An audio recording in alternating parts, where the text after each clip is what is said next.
Proyek infrastruktur yang dikerjakan oleh pemerintah seperti drainase dan pavingisasi dinilai kurang terencana dengan baik. Akibatnya kualitas hasil proyek menjadi tidak bagus sehingga cepat rusak hanya dalam beberapa hari setelah rampung.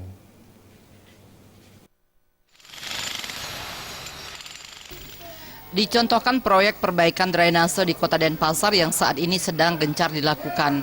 Pengerjaan proyek ini bertujuan untuk memperbaiki saluran air sehingga bisa mengantisipasi banjir saat musim hujan. Namun pengerjaan proyek ini terkesan kurang terencana dengan baik. Apalagi dikejar target penyelesaian maka berimbas pada kualitas hasil yang jelek. Ketua Ikatan Kekerabatan Arsitek atau Ikrar Bali Wayan Suantre mengatakan, semestinya sebuah proyek fisik memiliki kesinambungan spesifikasi teknis yang dipersyaratkan dengan pengerjaannya. Untuk itu dibutuhkan perencanaan, pengerjaan, serta pengawasan yang baik agar sebuah proyek bisa diselesaikan dengan kualitas yang baik. Berbuat dari awal, dari perencanaan, kemudian pelaksanaan, pengawasan yang sangat berperan penting. Selama ini saya sering menyoroti, kenapa sih proyek ini seperti begini? Sudah ada nggak pengawas yang benar di situ?